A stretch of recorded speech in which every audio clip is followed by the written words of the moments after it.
Members, good afternoon. This is the appointed time. We have a quorum. So I call to order the meeting of the panel on transport. Item 1.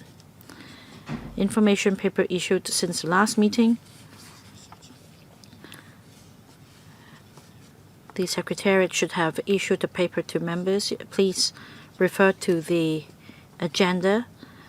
This is a letter from Mr. Stanley LI dated the 18th of July 2025 regarding the progress of and the way forward for the trial scheme of diagonal crossings. Paper number CB bracket 31177/2025 Next item, items for discussion at the next meeting. Please refer to LC paper number CB bracket 31375/2025 which is the list of outstanding items for discussion, and also CB bracket 31C75/2025 which is the list of follow-up actions. The next regular meeting is scheduled for the 17th of October, Friday, from 10:45 a.m. to 12:45 p.m. But since the Legislative Council will be hosting a lunch banquet at 12:30 the same afternoon, I need to consult members whether we should move the meeting time to 10 a.m. to 12 noon. Any objection? Any other views? If this is agreed, I will invite the Secretariat to reschedule the next meeting to 10 a.m. to 12 noon on the 17th. We will discuss two items at the next meeting. The first one is southbound travel for Guangdong vehicles, and the second item, progress in traffic and transport strategy study. Any views? If there is no objection, then these will be items for discussion at the next meeting. Third item, briefing by the Secretary for Transport and Logistics on the Chief Executive's 2025 policy address. Let's invite the administration to come in. Members, please refer to CB bracket 31375/2025 which is the paper provided by the Transport and Logistics Bureau.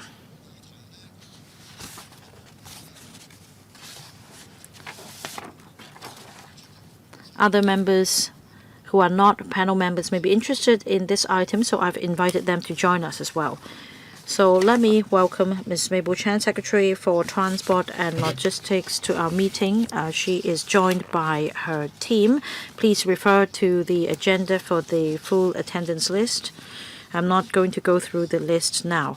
Members, if you want to ask questions, please press the button to indicate your wish to speak.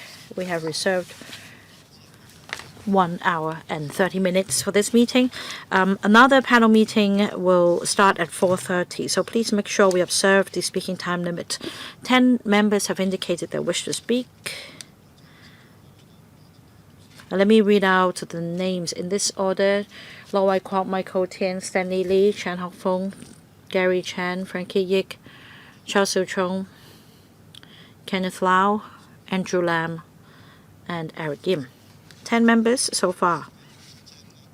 So I will invite the Secretary to take the floor and brief us on transport-related policy initiatives in the CE's Policy Address 2025. I understand the Secretary has prepared a PowerPoint presentation for us, right? So, Secretary, please take the floor. Thank you, Chair. Thank you, members. In relation to transport and logistics policy initiatives in the policy address, members, of course, are well versed, but in order to facilitate our discussion, I'm going to go through a number of slides and go through the salient points for members. On transport infrastructure, we adopt the infrastructure-led and capacity-creating principles. Now, this government and our Bureau have been sparing no effort in taking forward and implementing a series of railway, major road, smart and green mass transit system projects in an orderly manner. We'll continue to adopt innovation in streamlining procedures and adopting new technologies. We'll also make reference to the overseas and mainland experience in developing infrastructure so that we can take forward the infrastructure projects in an effective and efficient manner. In fact, according to recent media coverage and as well as logical discussions, we have explained how we use policy and technological innovation to take forward these projects so as to drive costs down and enhance the quality of works. Now let me report the following to members. We will advance with full vigor the smart and green mass transit system projects in East Kowloon, Kai Tak, Hung Shui Kiu, Hanchun, and Yunnan South NDAs. Now, we will go by three principles. We're going to conduct an open tender and transit-oriented development approach. That means we encourage investors to team up with the operators to bid for the projects. We are also going to introduce, through legislation, a new regulatory framework that is tech-neutral, universal, and standardized so as to shorten the lead time for introducing new systems and allow the government to capitalize on opportunities arising from technological breakthroughs. We'll also streamline building control procedures, and that means we'll set up a one-stop platform to expedite the process in collaboration with other departments such as the Highways Department. Now, as for the railway projects, for the local railway projects, we have, say, the Kutong Station, Hung Shui Kiu Station. The open tender will begin in 2027. As for the Tung Chung Line Extension Project, Oyster Bay Station, Tumen South Extension, Kutong Station, and Hung Shui Kiu Station, these projects were completed progressively from 2027 onwards. And we'll also strive for simultaneous commissioning of the NOL main line as well as the spur line by 2034 or earlier. We'll also strive for the agreements to be implemented. And we've started the investigation study in relation to the Hong Kong-Shenzhen Western Rail Link. And we've also invited the contractor and operator to submit their express EOIs by the end of this month for tendering in 2027. We're also working very closely with the mainland authorities. The Highways Department is collaborating with mainland and overseas railway experts to formulate the Hong Kong railway standards. It is hoped that the new Hong Kong railway standards can become the world-class standards, or even the standards for the Greater Bay Area, so that we can capitalize on the mainland resources in railway projects. As for road projects, we started an investigation study for the Northern Metropolis Highway project in March this year, and we thank the Finance Committee for granting approval to our funding application.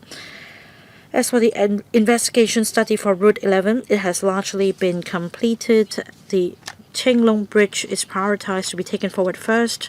It should be ready for tender invitation in 2026. As for the remaining works under the Central Kowloon Route project, it will be completed by the end of this year. And the entire Route 6 should be fully commissioned as scheduled next year. And we will be making announcement in relation to the commissioning of the Yau Ma Tei section of Central Kowloon Route. As for Trunk Road T2 and Cha Kwa Ling Tunnel projects, again, they should be fully commissioned as scheduled next year. This is our goal. Now, we took on board views expressed by members, including chairman of this panel, in the preparation of the long-term transport strategy blueprint. And in fact, we have proposed an item for this discussion by this panel, and we will brief members on this blueprint. There will be 3 main themes and 6 key strategies These three themes are enjoyable journeys, well-connected city, and healthy mobility. These are also our long-term vision. We will take it further to implement the recommendations received, including improvement of public transport and modernization of public transport interchange, promotion of connection with other cities, strengthening the use of AI in traffic management, promoting the development of autonomous vehicles, implementing smart motorways, and creating a bicycle-friendly environment. Now, I'd like to speak on autonomous vehicles. I believe this is an issue close to the heart of members. As the policy address as proposed, we are taking forward with full steam the trial projects for autonomous autonomous vehicles, with a view to expanding the trials and going for full automation. On top of that, we'd like to leverage on the local platform for operators to tap overseas markets. We will continue to give priority to road safety, and on this basis, we will strive to refine our standards with a view to sharing the research outcomes with the sector when time is ripe. As for cross-district projects, we are going to try out 3 projects. The first one is the airport city link between the Hong Kong port of Hong Kong-Zhuhai-Macau Bridge and the airport. The second is a project spanning Kowloon City and Kwun Tong districts, including the Kai Tak development area. The third one is a route connecting Airport Island and Tung Chung. The government will also explore the use of AVs to connect with other transport modes, such as trial transporting luggage by AV between West Kowloon High Speed Rail Station and the Airport Express Kowloon Station, with the prospect of carrying passengers in the future. We also endeavored to launch trial projects for remotely operated AV, and that is the AV will be backed by remote backup operators, but not in-vehicle backup operators. Now, I come to my next point, which is about the two-way facilitation measure. Northbound travel for Hong Kong vehicles and southbound travel for Guangdong vehicles. As of August this year, over 100,000 Hong Kong private cars have participated in the northbound travel scheme. And we have also received renewal applications through the enhanced system of the Transport Department. As for the enhancement measures,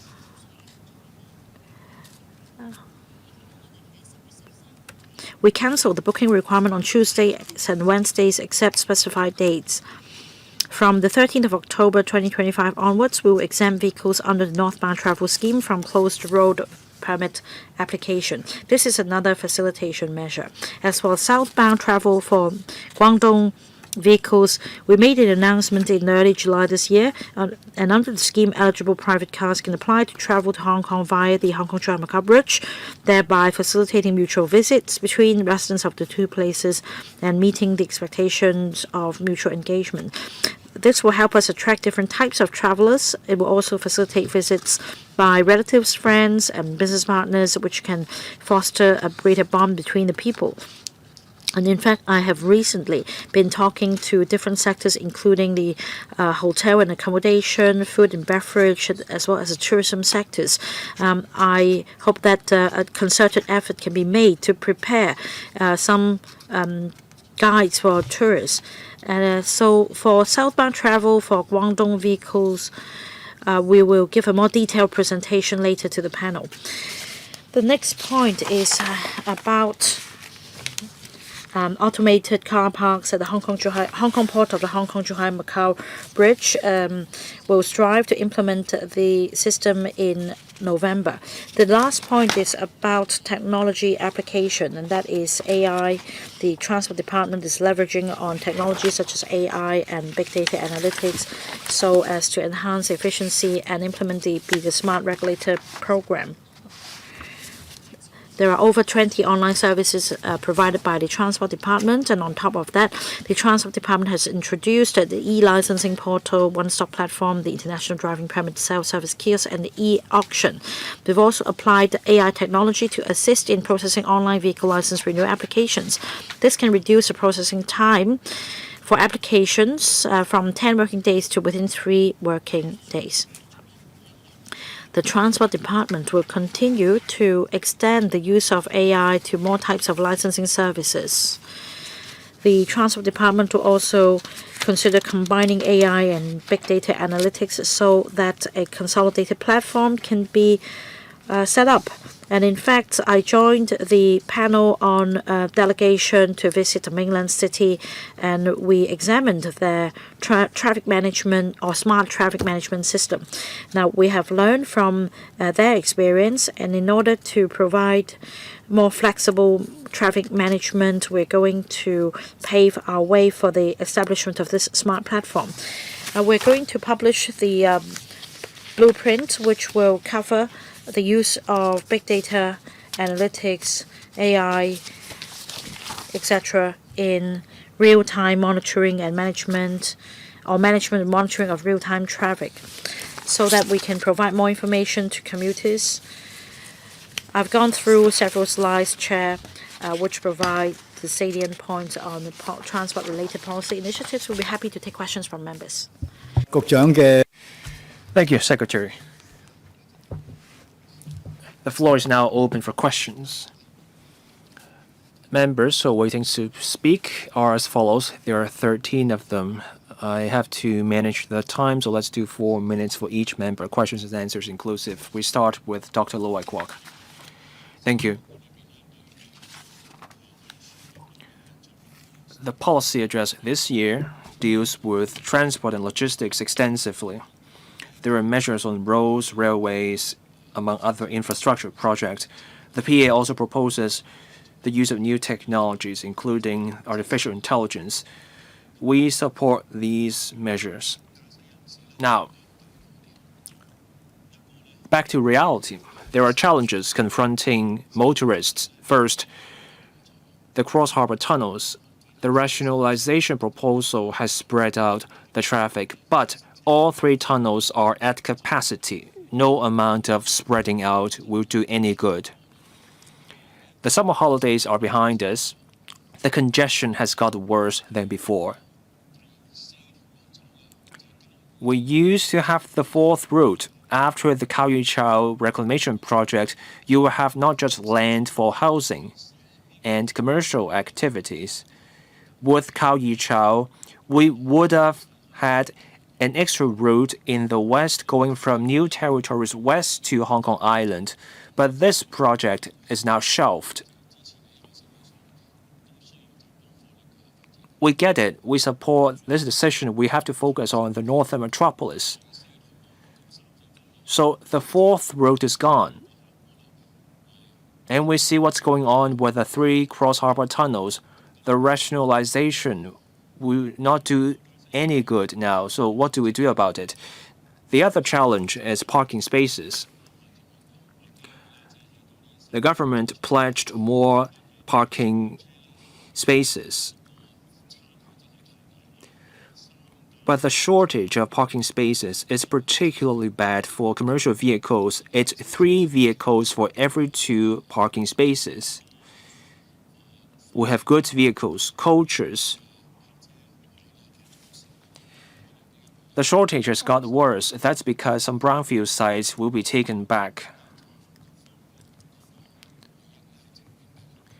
The government gave us a positive response, but not very encouraging. We were told that there's less traffic at night.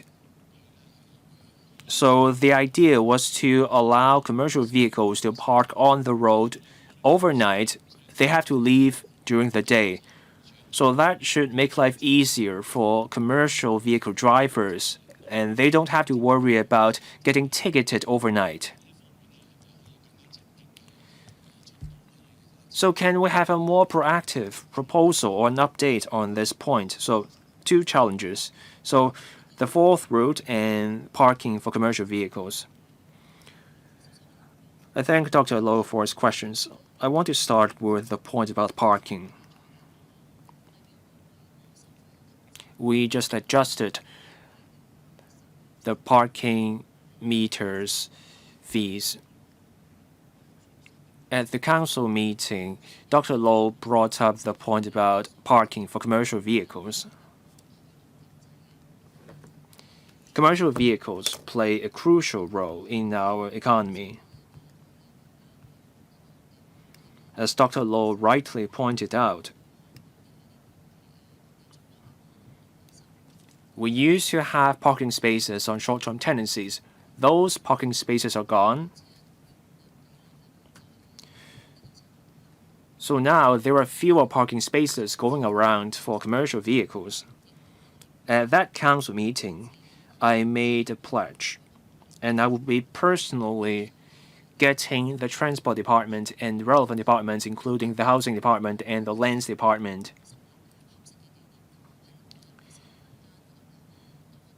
to set aside more parking spaces for commercial vehicles overnight.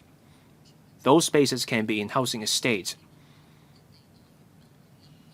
We're working with the housing department to find sites that serve multiple purposes. You use it for one purpose during the day and use it as parking spaces overnight. Now, tunnels. We had an extensive discussion about the 3 cross-harbor tunnels. There's barely any residual capacity among the 3 tunnels. We adjusted the tolls with time-varying tolls for those 3 tunnels so that we can spread out the traffic at different times of the day across the 3 tunnels. So we put this mechanism into our legislation, and we can monitor the vehicular data across the tunnels so that when needed, we can work with the community in exploring a smarter way to manage the traffic. On infrastructure,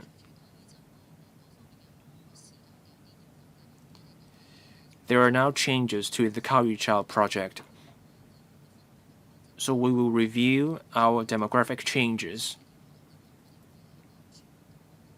and then assess what that means for our overall transport landscape. Mr. Michael Tin.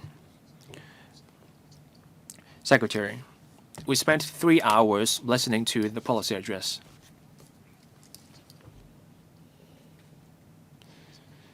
I don't have anything against you personally or your bureau. I admire you. I know you have many struggles, and one of them is funding. I have 2 questions for you. First, the Hon Stanley LI Railway completion by 2030. Shouldn't the policy address explain how that will work? We heard that we will focus on the northern metropolis, so we leave aside the artificial islands. I get it, because we have enough public housing. Proceeding with the Kaoyuqiao project will leave homeowners deeply troubled because of the implications for property prices. So can we have this rail link from Hongshouqiu to Sunny Bay so that people can get on an interchange train? And then you can have 3 routes for Hong Kong residents to Western Shenzhen. 3 routes, not just 1. That is what GBA integration truly means. Otherwise, people will wonder, how can you achieve integration with just 1 route and you have 2 boundary control points in Shenzhen Bay? Let's make the most of what we have on the ground. Secretary, you accepted our proposal publicly. By adopting mainland standards to save costs, we can achieve a 30% reduction in costs. For the rail between Hongshouqiu and Sunny Bay, it's an extension of the Hongshouqiu-Qianhai Railway. Just like the story with the Northern Link, part of it is in Lok Ma Chau. You can use mainland standards. You can pay the workers on mainland rate. You adopt the same principle, you can save 30% of the costs. I will need an explanation on this. I get it if you tell me you have no money, but if you turn down this approach, then I will have something to say about this. We start with the northern metropolis. Are we expecting everyone to drive to work? If you're right, then we won't need the fourth route. Otherwise, you have to raise the toll to $100 for all 3 tunnels. Please allow time for the Secretary to give a reply. Now, the tolls for the vehicle tunnels, it's the user pays principle. We have to recover the costs. We know what's going on. With Aberdeen Tunnel, you're raising it by $3. Kowloon Bypass, we're charging $8 instead of $10 at a loss. For Tai Lam Tunnel, we're making $500 million in profit. So my question is, we will change our position on the principle. We will drop the cost recovery principle. If not, when will we waive the toll for Tai Lam Tunnel during off hours? Secretary, you can give a brief reply or just some of these questions, but not all. Secretary. Chairman, at other panel meetings, Mr. Tin also made his views known. I didn't have time to address those questions. So I want to address the point about the rail link from Hon Stanley to Sunny Bay.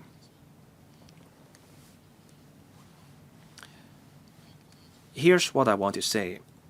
We're working on the Hong Kong-Shenzhen Western Rail Link.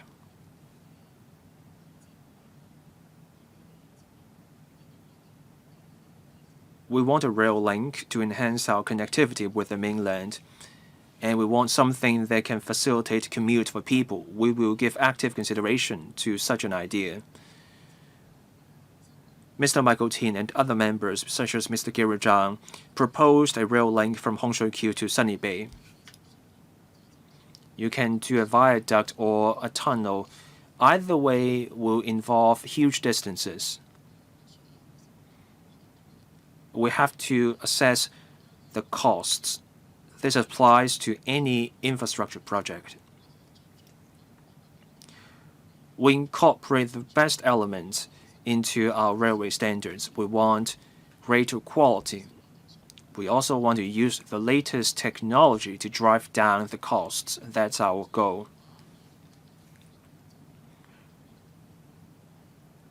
My team and I, that includes people from our consultants and the highways department, will take these suggestions seriously, and we will explore such technologies.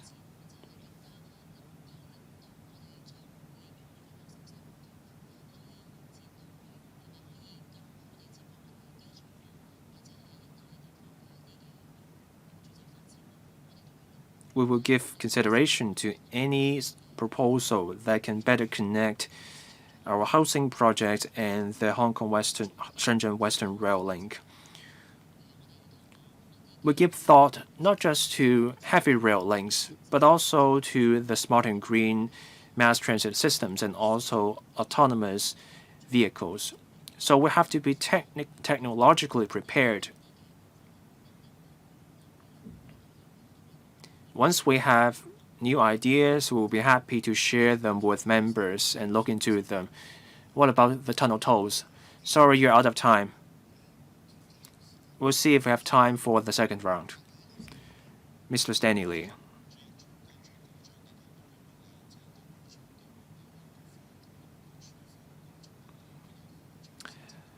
I can see the Secretary and her bureau have had their plate full. But we have to seek to do even better. I have been calling for an East Kowloon route. This started from the 2014 railway strategy. There was a proposal to go from Diamond Hill to Polam Station with heavy rail, and then in 2023 to 23, we were told about the terrain issues, so we had to switch to light rail or smart mass transit instead. The alignment would reach only as far as Ma Yao Tong Station. I had meetings with the Highways Department at that time, and we were told about a Ma Yao Tong Station. Now, back in 2014, we were told about Hongsheng and Cholam stations. You can do light rail or smart mass transit. Either way is fine. Since we were going to invite expressions of interest, I asked whether we can get the contractors to extend the line to Hongsheng and Cholam. Back in 2014, the government proposed a link to Chengguan-O Polam. So, can we do that? That's my first question. Second, I support the infrastructure-led approach. In Area 137 in Chengguan-O, there will be more than 100,000 residents. We have been calling for a cross-harbor rail link from Chengguan-O to Hong Kong Island. The planning department told me about Area 137's planning, and I was told there was no plan for such a rail link. Infrastructure first. We're talking about more than 100,000 residents. And then we just had this incident affecting 500,000 residents in Chengguan-O with what went wrong with the MTR link. Can the government start a study on a possible cross-harbor rail link? Now, on the northbound travel of Hong Kong vehicles, no booking is needed on Tuesdays and Wednesdays. Can we further expand this scheme? So can we waive application on more days for motorists? Secretary, thank you. Thank you, member, for the 3 questions about the northbound travel scheme for Hong Kong vehicles. I will respond to that, and then the Director of Highways will respond to the first 2 questions about railway projects. Now, we have received feedback from users that more flexibility should be provided under the northbound travel for Hong Kong vehicles. Perhaps we should cancel the advance booking requirement. Starting from last month, we cancelled the booking requirement on Tuesdays and Wednesdays, having regard to the data we've collected. We've also discussed with the Guangdong counterpart. And in fact, we've received feedback from users for this arrangement to be extended to other days as well. And we're looking for the right moment after collecting data so that we continue with this popular policy with the support of the people. At the same time, we do not want to bring inconvenience to members of the public using the BCPs. So when time is right, we will consider further enhancing the arrangement. Director of Highways will take the other 2 questions. Thank you, Chairman. For East Kowloon projects, we have received a lot of views on the alignments, and we started a study and also consulted the local community. Now, we made adjustments to 2 stations, and about the connection to Lohas Park and Choi Lam, perhaps in the future we may further extend the alignment. In fact, we've come up with the best proposed alignment that meets the need of all stakeholders. We published our proposal in the Gazette in June, and we have not received any objection. So I thank everyone for the support, and of course there are other comments, including the interchange station and also for connectivity with Area 137. Again, we are conducting a study on the proposed alignment. Having regard to the latest development, we will try to come up with the best option. Mr. Chan Hok-fung, I have a number of questions. I'll go through them very quickly. Now, the policy address is silent on the progress of the SIL West section. And in fact, last year, it was mentioned that a detailed planning and design will be ready by this year. And I have this question for the Transport Department. I'd like to have an update on the South Island Line West section. There are divergent views in the local community. You should start the consultation process as quickly as possible so as to gauge the community's views. My second question is about the housing estate in Tongchong, and that's Chun Tong estate. Now the intake will start very soon. This will add to the existing population by tens of thousands, but then the Tongchong extension line won't be ready until 2030. Now this is a big problem for local residents. They need to take other transport in order to connect to Tongchong line. Now, is it possible to commission the Tongchong East Station as quickly as possible? The third question is this. For outlying island ferry services, I got wind that you start negotiation on franchise renewal as early as next year. And I've also heard about rumors of phasing out the slower vessels for the high-speed crafts, and the local residents are concerned about the possible fare hikes. There are those who favor the slower vessels with lower fares. The other question is about potholes, especially after rainy season. Is there a way to conduct comprehensive review of the road service conditions to ensure road safety? Secretary. Now, there are 4 questions altogether. I'll try to take some of them first. I thank Mr. Chan Hock-Fung for his questions and comments, especially on ferry services. You've always been the go-between for us to contact islands residents. We want to enhance service quality in terms of the ferry schedules as well as the use of cleaner fuel. So through you, the Transport Department will be happy to explain the situation to local residents. As for South Island Line and Tongchong East Station, I'll take those questions, and then the Director of Highways will take the question about the road conditions. For SILW, we are working very closely with the MTRCL on heavy rail projects, but on top of that, we also focus on the SIL West section.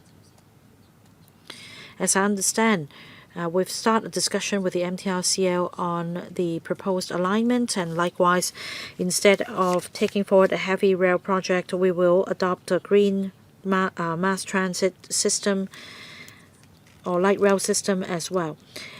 We have not relaxed our efforts. In fact, in this year's policy address, you will find various policy initiatives relating to our portfolio, and we're working with other bureaus. We have not neglected the SILW. Within this year, we're going to make an announcement. Mr. Yao. Thank you, Mr. Chen. For Tongchong Extension Line, our plan is have it commissioned not in 2030 but in 2029. Now, there are 2 stations, in fact, including Tongchong East Station. Your views are noted. We will definitely discuss with the MTRCL about the progress. As for road conditions or road service conditions, now to answer Mr. Chan Hock-Fung's question, in fact, it's common knowledge that we had a lot of days with inclement weather this year, including 4 black rainstorm warnings in August alone. We had to conduct emergency repairs, and we also had to implement temporary road closures.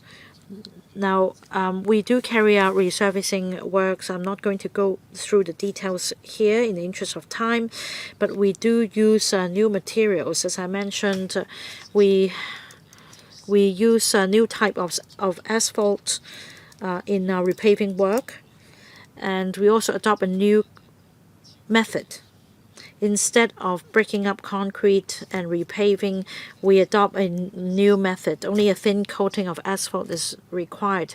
This is nanotechnology. We will try it out along Long Cheng Road first. Road closure is of course needed. They will of course bring some inconvenience to road users. I urge members to support us. Mr. Gary Chan.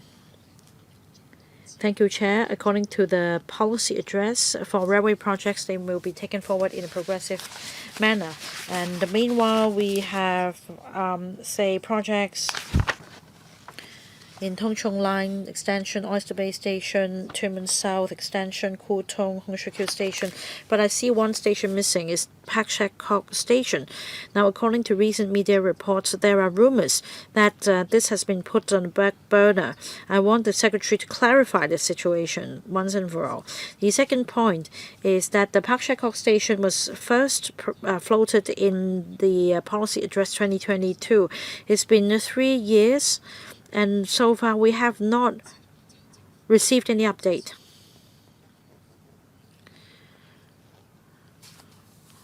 Previously, the government promised to announce the proposal by the end of last year, and then it was further announced that the announcement will be made in the second quarter of this year and then the third quarter. And the most recent update we receive is that the announcement won't be made until next year. So the government is dragging on its feet whilst there is a keen demand for the station for local residents traveling to school or to work. So my question is, can you tell us when will the proposal be ready? The third question is that according to media reports, the MTRCL claims that this is a government-led project. And meanwhile, the government suggests that the MTRCL is conducting a feasibility study. So I don't know why you're passing the buck, whether it should be the Development Bureau or the Transport and Logistics Bureau which should be responsible. I'd like the Secretary to give an account, because it's really hard to palate if you need a decade to build a new station. Is it because you've been passing the buck and dragging your feet? Can you explain for the benefit of the public? Yes, a question on Pak Shek Kok Station, Secretary. I thank Mr. Chan for his concerns. I fully appreciate the concerns coming from Mr. Chan, who represents the local community. Now, about this Pak Shek Kok Station, we conduct a study on the land development proposals as well as this station, the proposed station. And we also work with the Development Bureau, the MTRCL, as one.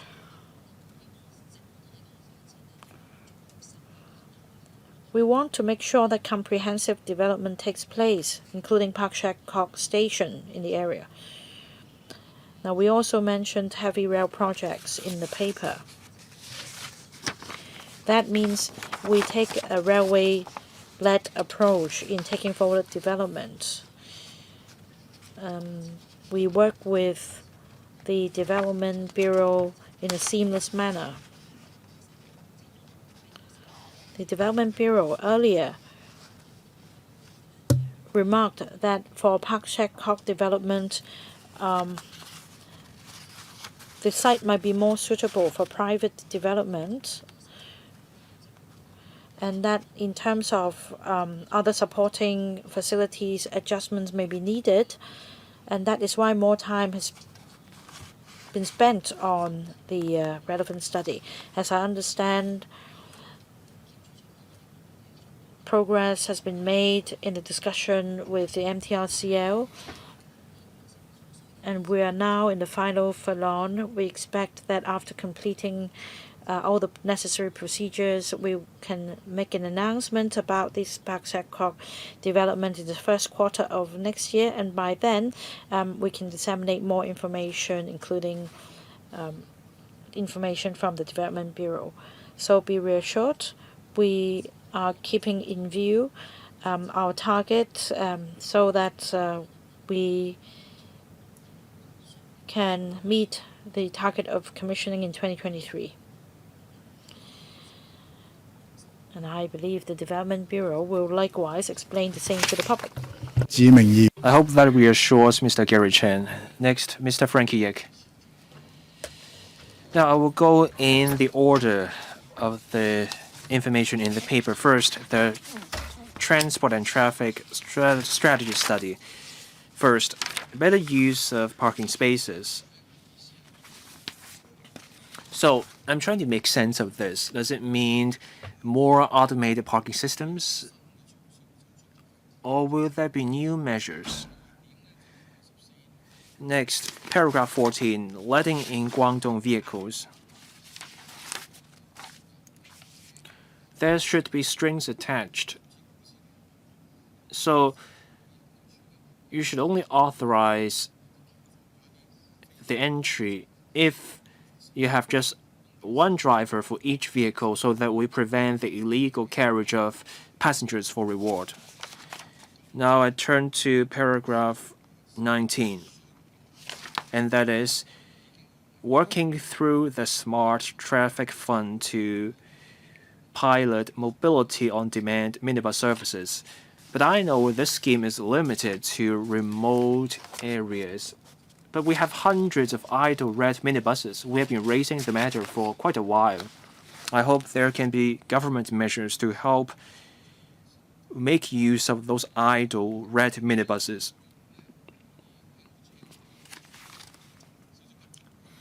There are some shortcomings in the policy address. Two matters are top of mind for the industry.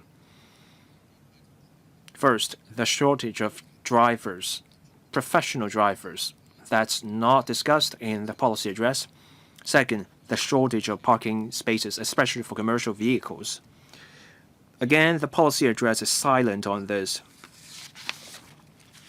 So I wonder if that has to do with what's in paragraph 10. So will these two matters be covered in the transport strategy blueprint? Secretary. So parking spaces and red minibuses, the Commissioner for Transport can go into greater detail in a moment. Our traffic and transport strategy study will be discussed at a meeting in particular, so we will go into greater detail. Now, on letting in Guangdong vehicles. So Mr. Yik's idea is that we let in those cars only if we have dedicated drivers.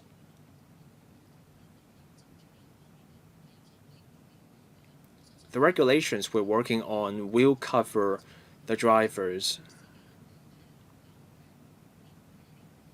So we're only letting in those cars when those cars are associated with specific drivers. And those will show up in our systems so that regulators in Hong Kong and the mainland will have the information. And that will make enforcement easier.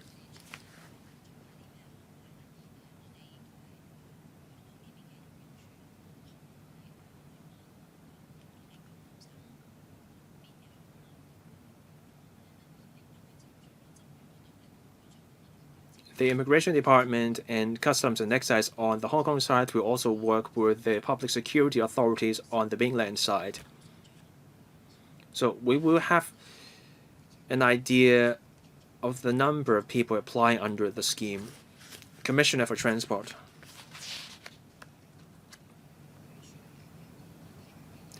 We take a multi-pronged approach to boost the supply of parking spaces.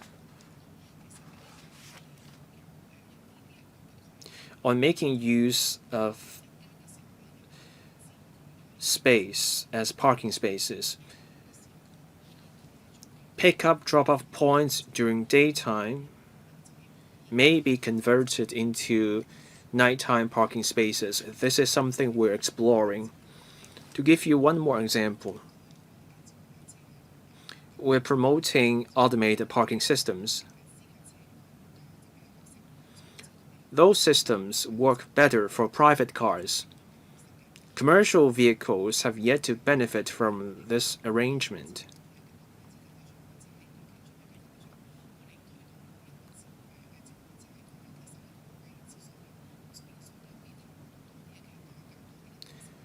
But that would also mean we can have more parking spaces in public parking spaces, public car parks, and also those parking spaces on short-term tenancies. Since private cars will go to those automated parking spaces. Secretary, you have something to add? It's about the shortage of professional drivers.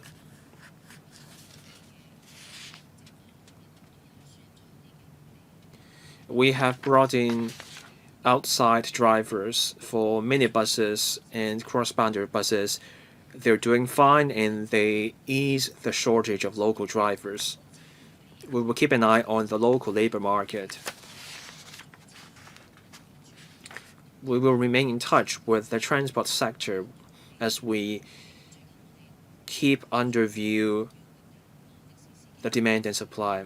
We have just launched a scheme to simplify the written tests for drivers so that we can get more locals to become professional drivers. Mr. Cha Siu-chung. Thank you, Chairman. Paragraph 7 mentions a new set of Hong Kong Railway standards. This is under the Highways Department. This will become a basis for us to leverage mainland resources to build cross-boundary rail projects. This will lower costs and shorten construction time. My question is, we will have new standards and new technologies. This is just for cross-boundary rail links. What about local rail projects? Will we also be able to lower the costs for local rail projects? And how do we achieve the cost reduction? Specifically, how? How do we shorten the construction time? Will we be using outside workers to work on the non-local sections of these cross-boundary rail links? Is that how we lower the costs? If that's the case, how do we strike a balance between that and employment for local workers? My next question has to do with parking spaces. I know this question came up, but I have to say this. Paragraph 10, it says, making better use of parking spaces, the government has to take actions to show the public that it has the determination to resolve the problem. Starting from 2017, the ratio was 0.67. Now it's at 0.66. So the shortage of parking spaces for commercial vehicles has worsened. The government told us about its effort, but we don't see improvement. Can we set a target for the ratio of parking spaces to commercial vehicles? Where do we want to be in a few years' time? Show us such a target, and then we can see the government's resolve to fix the problem. Finally, northbound travel for Hong Kong vehicles. This is popular with local residents. Can we gradually expand the scheme to other provinces? Secretary, I will be brief. First, the Hong Kong Railway standards.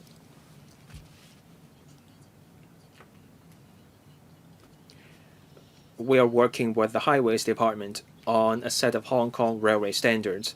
These standards will apply to not just cross-boundary rail projects.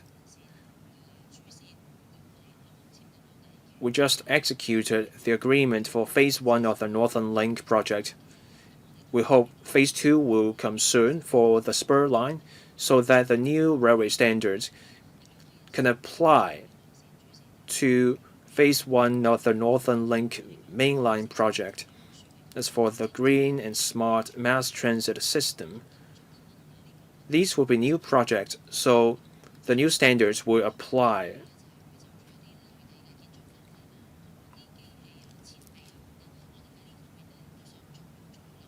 We will also adopt mainland construction technologies and equipment, but we will not compromise on safety. On manpower,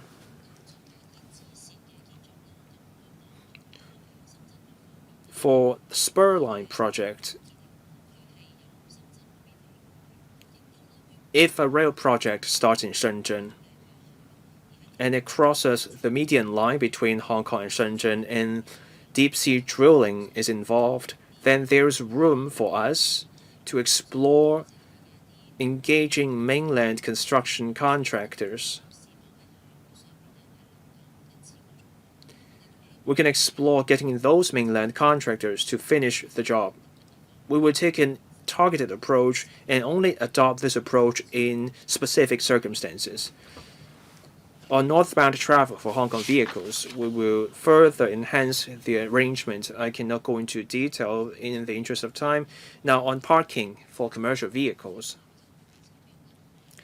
setting a hard and fast key performance indicator may hold us back from exploring different options. As I said in my reply to Dr. Lo Wai-kwok, we take a multi-pronged approach. We have been looking for suitable parking spaces in different districts. We also have to take back sites that used to be on short-term tenancies because we're taking back land and we have more cars, so the shortage is bound to get worse. That's why we are taking this single-site multiple use approach. Sites used for other purposes during the day can be used as parking spaces. Overnight, we can use roadside, street-side spaces as parking spaces overnight. This matter is top of mind for me personally. We're working with the Transport Department and the Lands Department. We will work on this matter so that we can launch more measures to keep up with the parking demand from commercial vehicles. Thank you. I have to manage the time. As I said, we have to clear out by 4:30 p.m. for the next meeting. I see many members are lining up to speak, so I will draw the line here.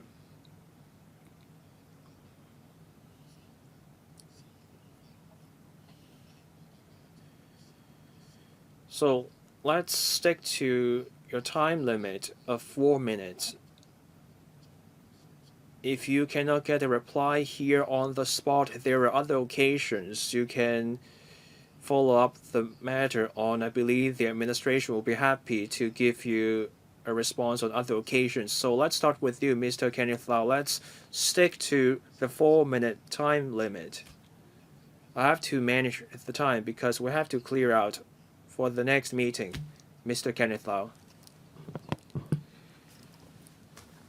A number of road and railway projects are now under planning.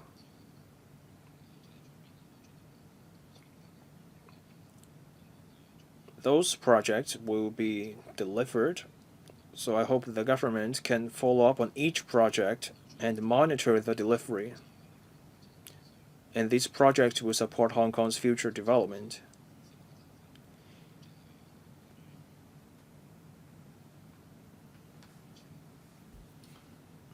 Now, on letting in Guangdong vehicles.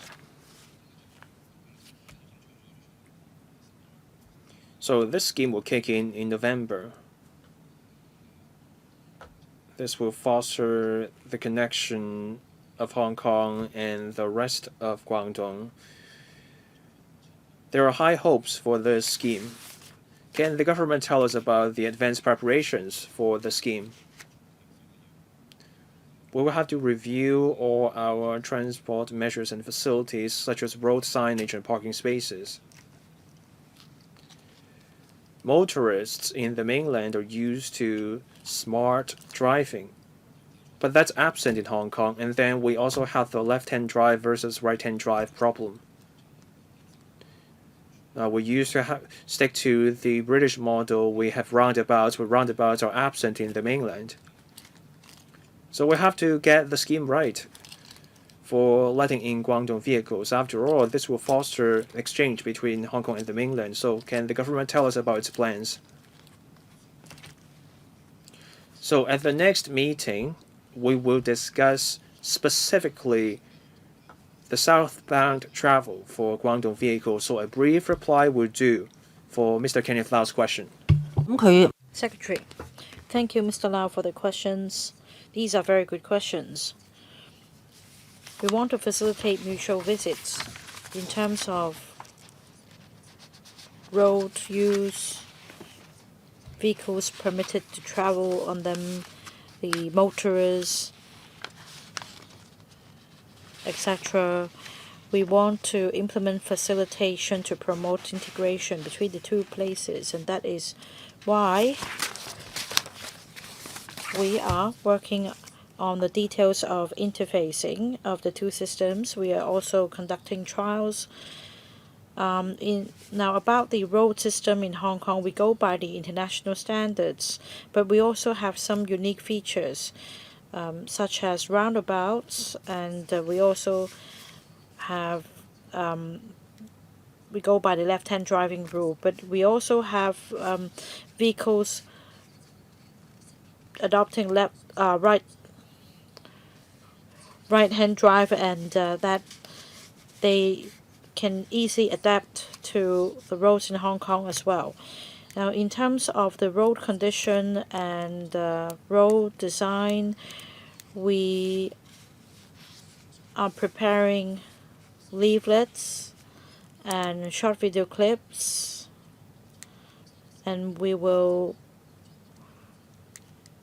provide the information to the Guangdong vehicles in advance so that they can be familiar with our road system. We also mount publicity and promotion through the Hong Kong Automobile Association and the trade associations. We will disseminate the information to enhance the public knowledge about the road system. We will introduce a quota system so that we take small but prudent steps in taking it forward. Mr. Andrew Lam, I have a question on the Transport and Traffic Strategy Study. This was first proposed in late 2021. And according to this year's policy address, the government will soon formulate a long-term transport strategy blueprint. Now, this is absolute good news. When will the study be completed? When will the findings of the study be announced?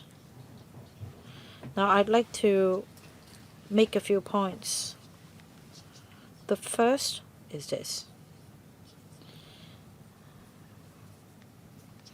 We expect to have a greater volume of traffic crossing the boundary, so the government should make sure that this is reflected in the blueprint.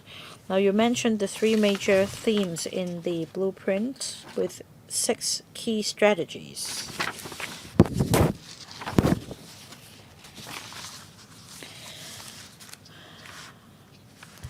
Now, of course, the government, the Bureau and the departments are following these 3 themes very closely. And now we have mature technologies to take forward the initiatives. The next question is, how do we deploy the technology to enhance traffic management? The next point is this. It goes back to a core question, and that is how many vehicles we have in Hong Kong, not only private cars. We don't have a lot of space. Now, many members talked about parking spaces. I know that you are making an effort, but overall speaking, you need to gauge the demand, including the demand coming from vehicles across the boundary. you need to put in place proper supporting facilities, including gas stations. I shouldn't call it gas stations in the future. It's something like a charging station. And we need to connect the dots. We need to form a network, and that requires a strategy. My last point is about the fourth cross-harbor tunnel. There are two options. One on the western side connecting to Cheung Kwan O. The other relates to the Khao Yi Chau artificial island. Now, this matter is now put on the back burner. Even so, even if we do away with reclamation, we should go ahead with transport infrastructure, because for the Tomorrowland Town vision, it covers 300 hectares of land by reclamation. So against the backdrop of a financial deficit, or fiscal deficit, we should continue to take forward transport infrastructure projects in phases. Well, if you don't mind, Mr. Lam, this traffic and transport strategy study will be discussed at the next meeting on 17th of October. The Secretary may answer the other questions. In the interest of time, I'm going to skip one of them because there will have a discussion on the item later. Now, about the other points raised by Mr. Lam, I understand that he holds great hopes on the work of our team. Let me just report that we are in the final phase, and we'll be reporting to the panel on transport soon. We will release the blueprints before the end of the year.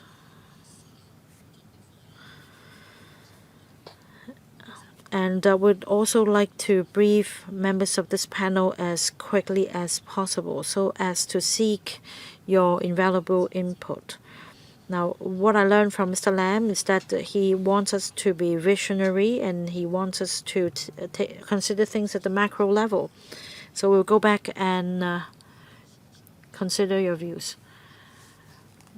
Now, just now, I asked the Secretariat, and I've confirmed that we must end this meeting at 4:30. I see that 7 other members would like to speak, and we won't be able to adjourn by 4:30 if we allow all members to have a go. So either I draw the line or we change the speaking time limit to just 3 minutes. Since we're running out of time, and that there'll be other occasions for you to exchange views with the Secretary.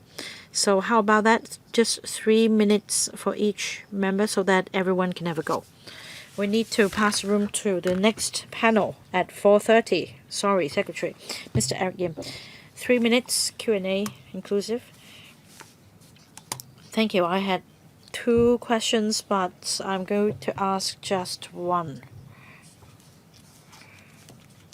This is about Hong Kong as an aviation hub. We need to expand our network apart from striving for more agreements and negotiations of airspace rights. My question for the government is whether more agreements will be signed so that more airline companies can make use of Hong Kong as their mid-stop. This will help generate the demand and stimulate the economy. I want to remind Mr. Yim that it seems the panel on transport does not cover the point you mentioned. Anyway, just very briefly from the Secretary, please. Yes, the Hong Kong International Airport is the major infrastructure for Hong Kong as an international aviation hub. We're going to negotiate the airspace rights, including the fifth navigation rights, so that more local and non-local airline companies can set up transit cities in Hong Kong. And in fact, we have been discussing with our counterparts so that we can better leverage on our advantage in terms of the fifth navigation rights, so that we can give play to the functions of the Hong Kong IA as a transit hub. Any follow-up? Next, Mr. Bill Tang. A question on the smart and green mass transit system. Secretary.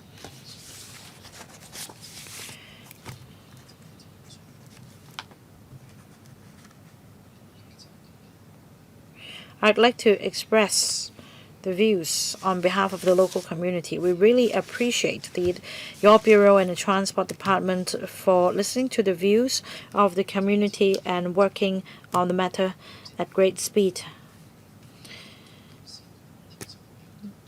Tendering will begin in either the first or second quarter of next year. We must not be complacent, however, since this is a BOT model. Now, if there is only a lukewarm response from the market, will you consider a plan B, including funding application with LegCo? The next question relates to this Kai-Tak proposal.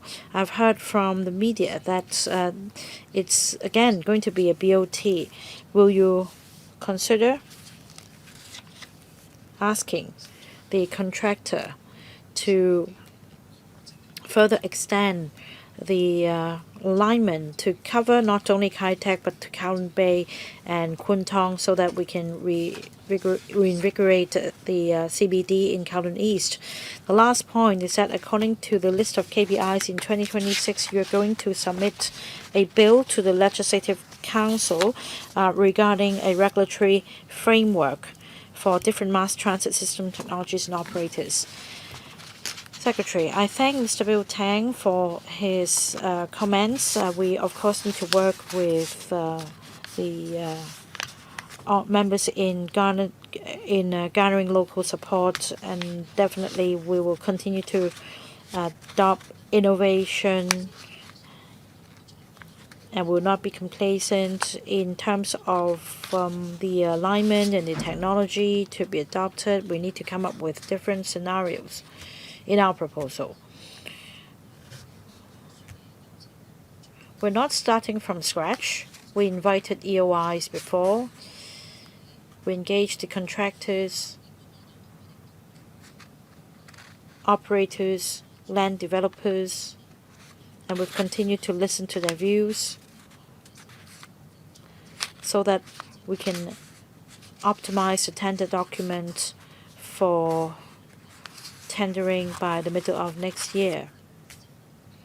By then, we hope to receive a positive response from bidders. Second point, we've been talking to district councillors and the local community, and we have enhanced pedestrian connectivity. This can help us optimize the use of land, improve the alignment, including the location of the depot and other developments, be it uphill or downhill alignment. We want to have a greater catchment. The third point is that we need to be mindful of the schedule for the main line.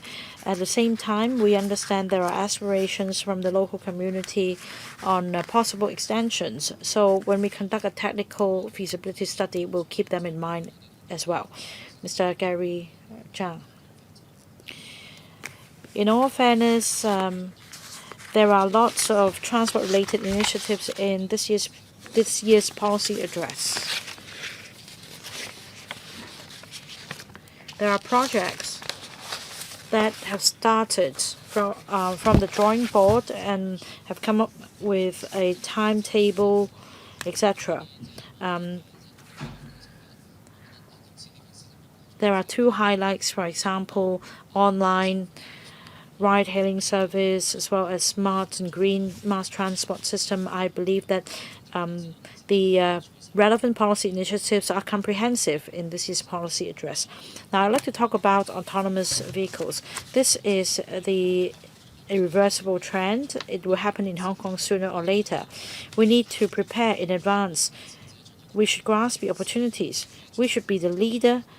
We should set the standards for the world to follow. So it's not just about an emerging industry. It's about opportunities presented to Hong Kong. So I'm very happy to learn that the Secretary is aware of this as well. And yesterday we were briefed about the Kai-Tak project. We had the support from members. Now, concerns were expressed. It's only normal. We should allay the concerns with patience. It's something new. We need to give time for people to get used to it. So my first point is that I thank the Secretary for tackling the challenges. My next point is that when it comes to autonomous vehicles, I think our country and Hong Kong are taking the lead. Not many jurisdictions around the world have enacted legislation. There are specifications in the EU. When it comes to electric vehicles, it's not really a major issue. However, for autonomous vehicles, it's not something converted from an ordinary electric vehicle. For autonomous vehicles, they are manufactured according to the Guobiao GB standards. So I think we need the world to accept that the Guobiao is also one of the standards to follow. The next point is about smart and green mass transit system. Again, you need to embrace the challenges in terms of cost. Mr. Zhang has made his point. I believe the administration has noted his point. In the interest of time, sorry, Mr. Zhang, you have made yourself clear. We don't have time for a reply. We move on to Mr. Michael Lok. 3 minutes. Chairman, I'm looking at paragraph 31 or 3.1. Now, for the smart and green mass transit system, there will be a transit-oriented development approach. There will be an open tender. So how is this different from the conventional approach of railway plus property? So how will the financing differ?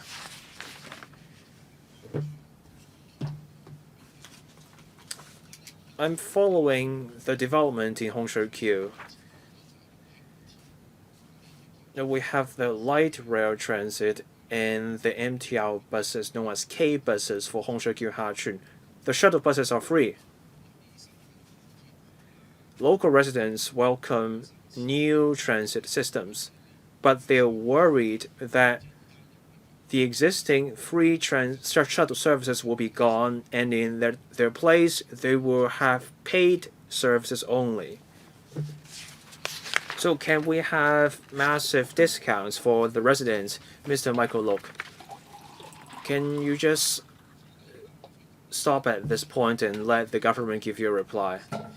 And can I also call on the government to explore the 4th Cross Harbour Tunnel? The Kaoyu Child project has been shelved. But can we have some minor works for Kaoyu Child so that we can have some kind of connection across the harbour? Otherwise, you will have serious congestion in West Kowloon. Secretary, a brief reply would do. First question, in the smart and green mass transit system, we will adopt new thinking.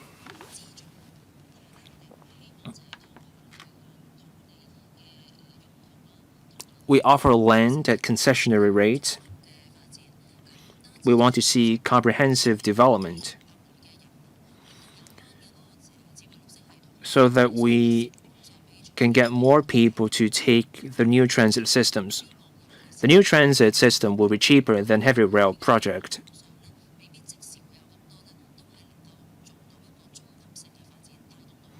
So that we can achieve integrated development for the entire district despite the limited ridership. On our transport infrastructure, we will study the matter and plan with foresight. Land is at a premium in Hong Kong. Our finances require us to put cost effectiveness first, so we will plan accordingly. Most important of all, can we have free interchange in Hong Kong? Please follow up the matter on other occasions. Dr. Ben Chen. This policy address is ambitious, especially in transport.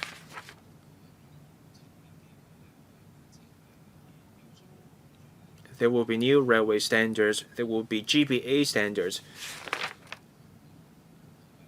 Our existing standards have been around for a long time, so the time has come for us to adopt what works best. So this time we will be able to build more cheaply and faster.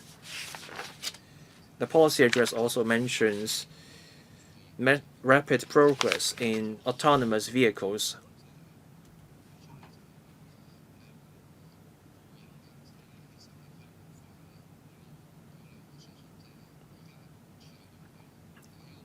There is still some way to go. For autonomous driving at scale, we only have 3 trials at the moment. Does the government have a goal on when we can have autonomous vehicles in operation at scale? Now I turn to parking spaces. Government apps do not give us the real-time update on the parking spaces available, and we don't have the data on the availability of private parking spaces. Will the government require private parking car parks to provide such data?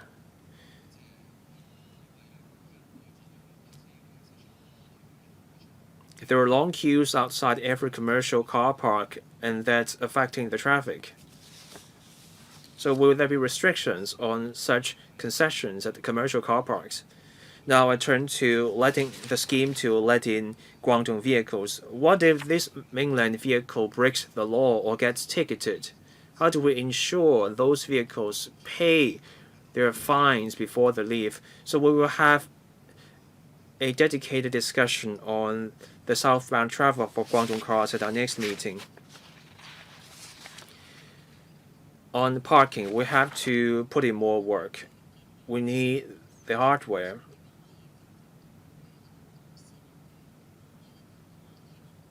We also have to share the information, and we can discuss this matter in greater detail for the upcoming traffic and transport strategy study. For autonomous vehicles, there's one at the airport island, the airport city link.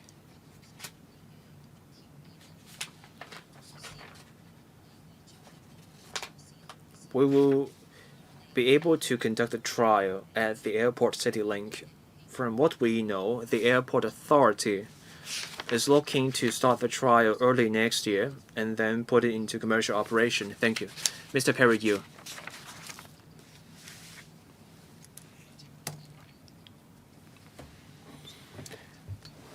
I thank the Secretary for listening to the views from different industry stakeholders on the scheme. We start with a quota of 100 spots. That's a good start.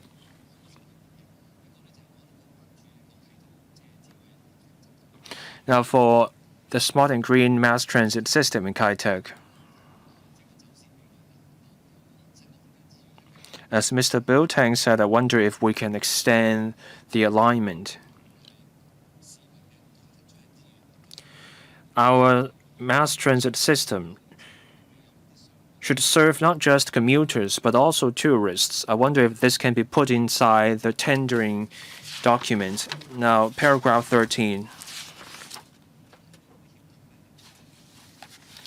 We need better integration of our land, rail, sea, and air transport. There's an initiative of a trial involving the transporting of luggage and possibly passengers between the West Kowloon High-Speed Rail Station and the Airport Express Kowloon Station. Do we have a timetable for that?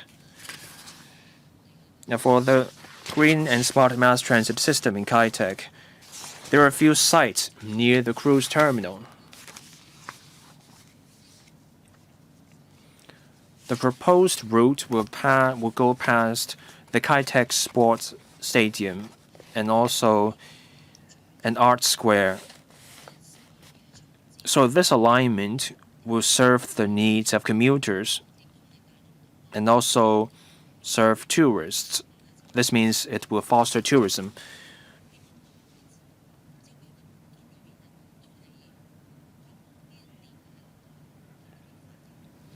This will be part of the tendering document.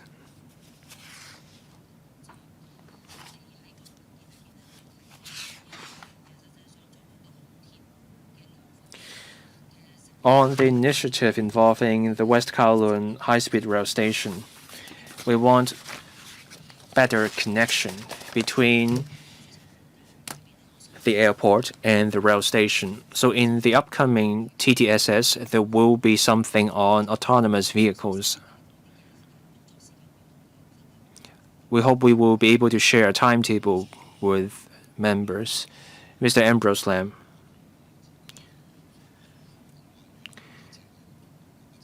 We echo the comments of Dr. Lo Wai Kwok and another member on the shortage of parking spaces. My concern is with on-street parking.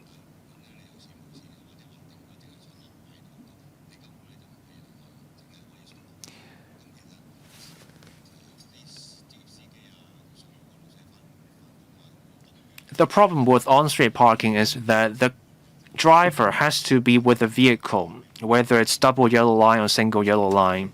They have to stay there so that they don't get ticketed. Can we let the drivers step away for a moment? There are challenges with parking spaces, but we will rise to the challenges.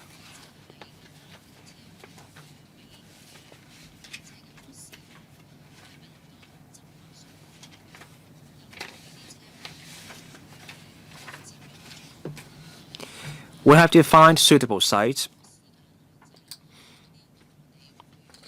And then there are also enforcement issues. In this process, we have to bear in mind that the occupation of those parking spaces. We will talk to the police about this. So I'm saying cases where the drivers step away for the washroom or go deliver a document. So it's not parking. They just need to step away for a moment. I believe the Secretary has noted your comment.